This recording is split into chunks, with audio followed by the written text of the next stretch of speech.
नमस्कार दोस्तों, let's study together पे आप सबका स्वागत है। आशा करता हूँ सभी स्वस्थ होंगे तथा सभी के परिवार वाले भी स्वस्थ होंगे। शपथ लेते हैं कि देश को इस महामारी से सुरक्षित बाहर निकालेंगे तथा कामना करते हैं कि संपूर्ण विश्व भी जल्दी से जल्दी इस महामारी से बाहर निकले।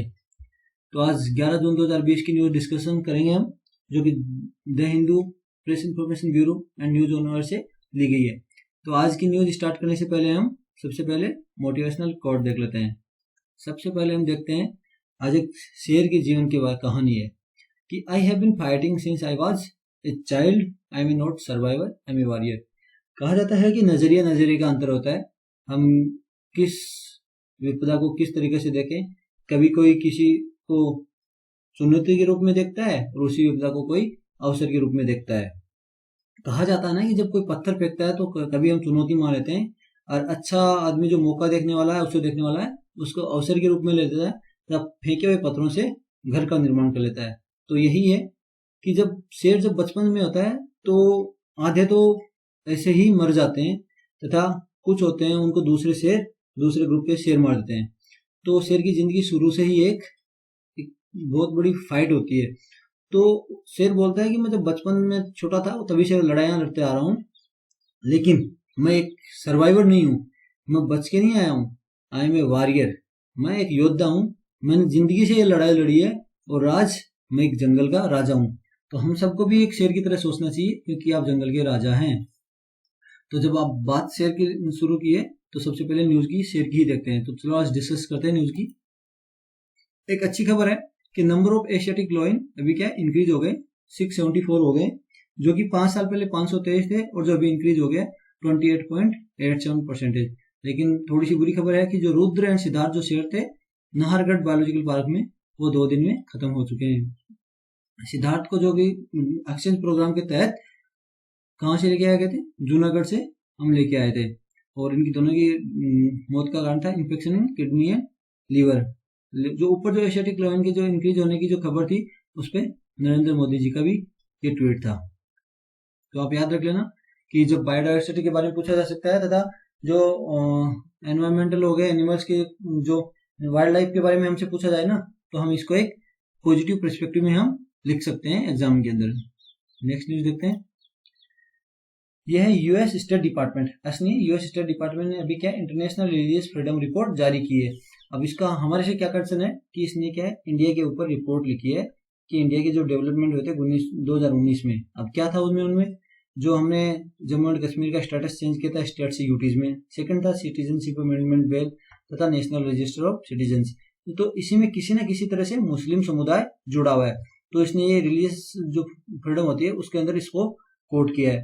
इसने क्या किया है, मॉब लिंचिंग को भी डिस्कस किया है, तो एंटी कन्वर्जन लॉ भी इसमें डिस्कस किया है। मॉब लिंचिंग जरूर बहुत खराब चीज है, लेकिन ये जो डेमोक्रेटिक इंडिया के जो इन चीजों को इसने रिपोर्ट में लिखा है, वो कतई एक डेमोक्रेसी के ऊपर बाध्य नहीं होता कि आप ऐसी चीजें लिखें, क्योंकि हम भी एक प्रजातंत्र है, कोई तानाशाही नहीं है। हमारी पार्लियामेंट में रूल्स पास हुए हैं, तो ऐसे जो क्रिटिक्स हैं वो लिखना सही नहीं है। लेकिन ये अलग अलग पर्सपेक्टिव है, आप इसको किस तरह है आप भी जरा सोचना, क्योंकि ये एथिकल क्वेश्चन में आ सकता है, सब्जेक्टिव में क्वेश्चन में आएगा, जरूर क्वेश्चन आएगा ऐसा कि यूएस स्टेट डिपार्टमेंट ने इंडिया के ऊपर ये खबर छापी। हालांकि आगे जो स्टेट जो डिपार्टमेंट है, ये जो स्टेट डिपार्टमेंट ये क्या गवर्नमेंटल ऑर्गेनाइजेशन नहीं है। जो गवर्नमेंट ऑर्गेनाइजेशन है उसने ये सब कुछ नहीं लिखा है। आगे हम नेक्स्ट पेज में देखते हैं कि उन्होंने बाबरी मस्जिद का डिसीजन भी लिया, जबकि ये किसी तरह भी सही नहीं है, क्योंकि ये सुप्रीम कोर्ट में केस लड़के जो केस का एक न्यायोचित डिसीजन लिया गया है वो न्यायमूर्तियों द्वारा लिया गया है। तो इस पे कोई डिस्कशन का बात ही नहीं होनी थी। नेक्स्ट चैलेंज क्या था, reversal of women entry. Sabarimala में जो महिलाओं के एंट्री को मना किया गया था उसमें। तो इसी के परस्पेक्टिव हम थोड़ा सा देखते हैं पहले कि जैसे इन्होंने ये तो पहले आ गया सुप्रीम कोर्ट का डिसीजन हो गया है इसके बारे में। दूसरा ये वुमेन्स के बारे में, तो ये क्या है अपने परंपरागत कुछ जो हमारी धारणाएं है उनसे जुड़ा हुआ है। तो लेकिन धारणाएं हो गई जो हमारे धर्म से रिलीजियस हो गई, वो इतनी जल्दी खत्म नहीं होती, उनको टाइम करने के लिए समय के साथ साथ धीरे धीरे वो खत्म किया जाता है। तो ये वुमेन्स के ऊपर बात आई है। तो एक जो अमेरिका जो डेमोक्रेसी थी वो इंडियन वुमेन्स के बारे में लिखता है ऐसी चीजें, भले ही सही हो, लेकिन उनको ऐसे डायरेक्ट क्रिटिक्स नहीं लिखना चाहिए, क्योंकि जब वो 1788 में वो एक डेमोक्रेसी बन गया था, लेकिन वहां की महिलाओं को उनको क्या है, राइट टू वोट करने के लिए उनको क्रांति करनी पड़ी, उनको राइट टू वोट नहीं दिया गया। लेकिन इंडिया एक ऐसा देश है जो डेमोक्रेसी के जो जब उसका संविधान लागू होते ही मुस्लिम अपने देश की महिलाओं को क्या कर दिया गया था, राइट टू वोट दे दिया गया था। और जो नीचे है उन्होंने रिलीजियस फ्रीडम के बारे में इसने बोला है, तो यहाँ पे रिलीजियस फ्रीडम है, आप कॉन्स्टिट्यूट में भी देख सकते हो, सब कुछ है। क्या वहां पे क्या देशों में क्या अभी व्हाइट एंड जो ब्लैक्स है उनके बीच में लड़ाई नहीं छिड़ रही क्या, सब कुछ छिड़ रहा है। तो ऐसे दूर पे हम उंगली उठा देते हैं, जबकि हमारा सब कुछ डेमोक्रेटिक एक तरीके से सब कुछ किया गया है, कोई भी गलत कदम नहीं उठाया गया। और आप कुछ भी आप अपने पर्सपेक्टिव में अलग अलग हो सकते हो, लेकिन आप एक डेमोक्रेसी पे ऐसे उंगली नहीं उठा सकते हैं। आप भी जरा अपना जो कुछ पर्सपेक्टिव है, अपने जो दृष्टिकोण है, आप अपने कमेंट बॉक्स में लिखना, आप जरूर सोचना इस बारे में। तो आगे क्या बोला गया, जो US commission on international religious freedom and independent है, जो पार्टीशन कमीशन है, एंड वो सेपरेट क्या है, सेपरेट है state department of officer international religious, जो गवर्नमेंट के उससे ये सेपरेट है। तो अभी उसने क्या रिकमेंड किया था, जो प्राइवेट वाले उसने क्या रिकमेंड किया था, secretary of state Michael Pompeo के स्टेट डिपार्टमेंट को क्या इंडिया का जो ये कंसर्न है कंट्री ऑफ पर्टिकुलर कंसर्न में डाउनग्रेड कर देना चाहिए। ये state of secretary of state इसके लिए ऑब्लिक नहीं है कि उनकी एक्सेप्ट करे। तो स्टेट डिपार्टमेंट ने क्या लिस्ट निकाली, जो positive development and negative development religious freedom, उसमें इंडिया का कोई नाम नहीं है। तो स्टेट डिपार्टमेंट ने कोई कंसर्न नहीं किया, लेकिन ये कंसर्न है उसका केवल जो उनकी प्राइवेट कॉन्स्टिट्यूशन। उन्होंने ये नहीं सोचा कि इंडिया है ऐसा देश है जिसमें एक महिला प्रधानमंत्री भी रह चुकी है तथा एक महिला राष्ट्रपति भी रह चुकी है, महिलाओं को इतना अच्छा सम्मान दिया जाता है, जबकि अभी तक अमेरिका में कोई भी राष्ट्रपति महिला नहीं बनी है। ठीक है, एक महिला, दो महिला राष्ट्रपति के लिए चुनाव में खड़ी हुई थी, दोनों की दोनों हार गई है। एक नेक्स्ट से रिलेटेड क्वेश्चन है, जो निकारागुआ, नाइजीरिया एंड चाइना, इसमें रिलीजियस फ्रीडम में नेगेटिव आई है। ठीक है, तो आप इसके सब्जेक्ट क्वेश्चन में एथिकल में आपको पूछा जा सकता है, अब देख लेना। नेक्स्ट है, Kerala government give note to controversial क्या अथिरापल्ली प्रोजेक्ट।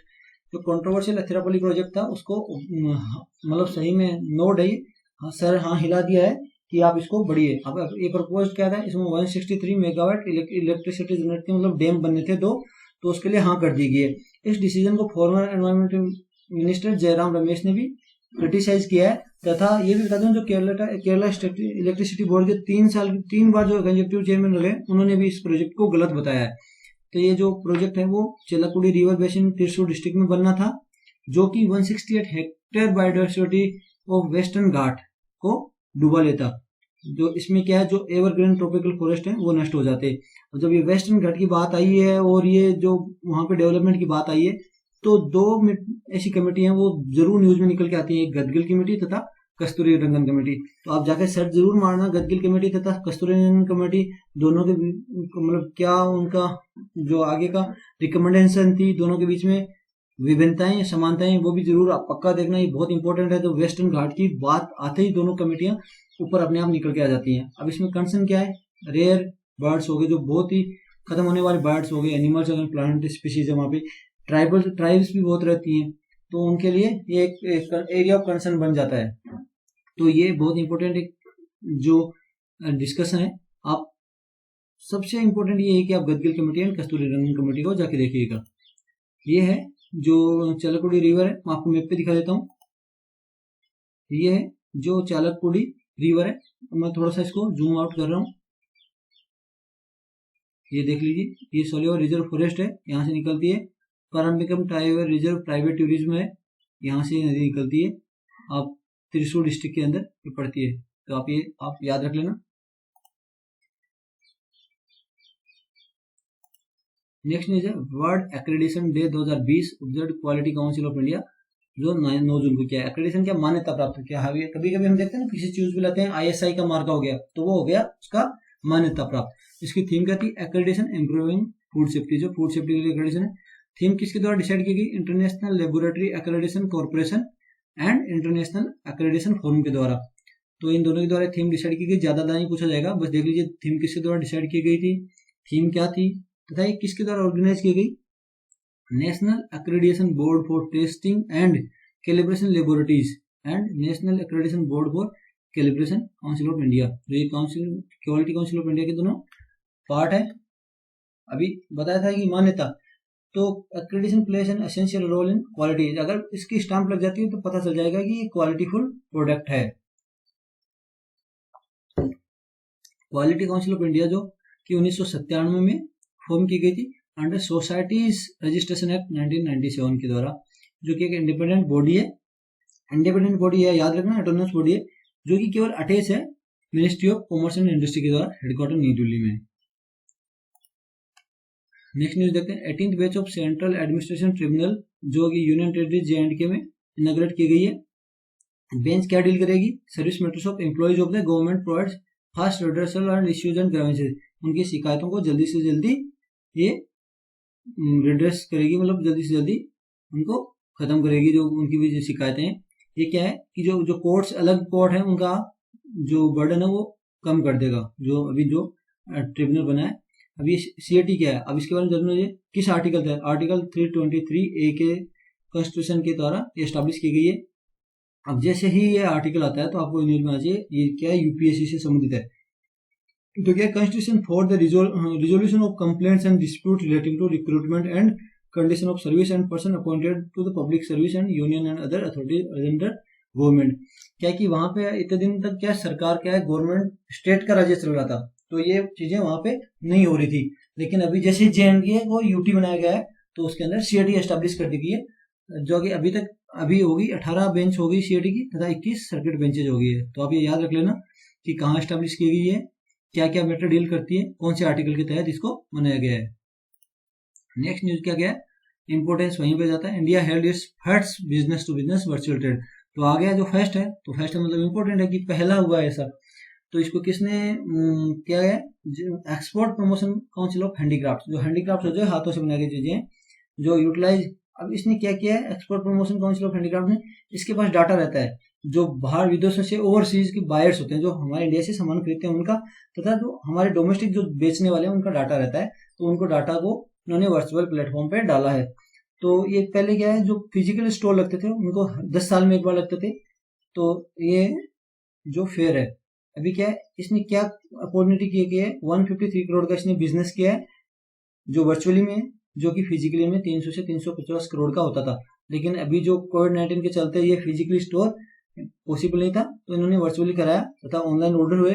तो जो कुछ ना होने से तो कुछ होना ही अच्छा है, तो 153 करोड़ की बिजनेस हुई।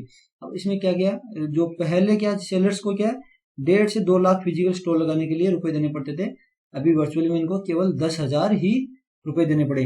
अब इसका फायदा क्या होता है, एक इंक्लूजन हो जाता है कि छोटी सी प्राइस है 10,000, ज्यादा रुपए नहीं है। तो क्या है, जो स्मॉल जो होते हैं ना एक्सपोर्टर, उन्होंने भी पार्टिसिपेट किया, तो एक इंक्लूसिव ग्रोथ आ जाती है। डिजिटल प्लेटफॉर्म जो पहले फिजिकल स्टोर थे, अभी धीरे धीरे देखना कि ये जो वर्चुअल स्टोर भी लगते रहेंगे, जिसमें कि क्या है, स्मॉल एक्सपोर्टर हैं उनका भी इंक्लूजन होता जाएगा। तो ये एक अच्छी न्यूज है। अभी थोड़ा सा देख लेते हैं। अब ये देख लेना किसने कराया था, export promotion council and handicraft ने करवाया था। अब इसके बारे में देख लेते हैं। ये क्या, कंपनीज एक्ट 1986 और 87 में एक नॉन प्रॉफिट ऑर्गेनाइजेशन के तहत इसको एस्टैब्लिश किया गया। इसका ऑब्जेक्ट क्या था, promote, support, protect, maintain, increase the export of handicraft. और जो हैंडीक्राफ्ट्स के एक्सपोर्ट प्रमोशन के लिए एपेक्स बॉडी है, इतना सा याद रखना। एंड प्रोजेक्टिंग इंडियाज इमेज, जो इंडिया की इमेज को क्या है, हैंडीक्राफ्ट में इमेज को वर्ल्ड वाइड ये रखती है। नेक्स्ट न्यूज क्या है, अनन्या। अभी छोटी छोटी न्यूज शुरू हो जाएंगी। Ananya, a new technology for disinfection spray. तो अभी क्या है, ये बहुत सारे ऐसे इन्वेस्टिगेशन डेवलपमेंट चलते रहेंगे, तो ये न्यूज आती रहेंगी। आप थोड़ा सा याद रख लेना एक बार दिमाग में, 2-3 बार आप दोहराओगे तो याद हो जाएंगे। तो अनन्या किसके द्वारा डेवलप की गई, defence institute of advance technology A deemed university है, उसके द्वारा की गई। जो कि ये वाटर बेस्ड स्प्रे है, जो कि ऑल टाइप के सरफेस को करता है, जो बहुत ही जो अवेलेबल है, इजी टू यूज हो गया। नेक्स्ट है artificial intelligence based test kit for कोविड-19 developed by research IIT Hyderabad. तो ये है जो कि 20 मिनट में आपको इसकी रिजल्ट दे देगा। इंडिजिनियस किट है टोटल, जो कि आत्मनिर्भर भारत को दिखाता है। तो ये चीजें क्या, छोटी छोटी चीजें होती है ना, वो आपके आंसर को बहुत ही अच्छा बना देती हैं जब आप सब्जेक्टिव में आंसर में लिखोगे। एंड इसको क्या है, इजी टू यूज हो गया है कि हाई स्कूल का ग्रेजुएट भी इसको यूज कर सकता है। नेक्स्ट न्यूज देखते हैं। एक MOU साइन किया गया है national council of education research and training NCERT के द्वारा तथा रोटरी इंडिया के द्वारा, जो ई लर्निंग को और भी ज्यादा कंस्ट्रक्टिव बनाएंगे। जो ई लर्निंग कंटेंट है उनको टेलीकास्ट किया जाएगा जो एनसीईआरटी के सारे टीवी चैनल है उस पर क्लास 1 से 12 तक के। तो ई लर्निंग मॉड्यूल्स क्या है, अभी दीक्षा ऐप है जो उस पर भी अवेलेबल रहेंगे। तो ये क्वेश्चन पूछा जा सकता है, ई लर्निंग का जो टेलीकास्ट किया जाएगा टीवी चैनल्स पे किस किस के बीच में, ये एमओयू साइन हुआ एनसीईआरटी एंड रोटरी इंडियन के द्वारा। एक थोड़ी इंपॉर्टेंट और है जो जीएसटी फिल करते हैं उनके लिए गवर्नमेंट ने रोल आउट किया है कि जो नील जीएसटी भरना है, जैसे रिटर्न सभी को भरना होता है तो नील जीएसटी भरना है, वो भी एसएमएस के थ्रू भी भरा जा सकेगा। तो आज की न्यूज इतनी ही। ये आपको पीडीएफ शाम तक skventure.blogspot.com पे प्रोवाइड करा दिया जाएगा।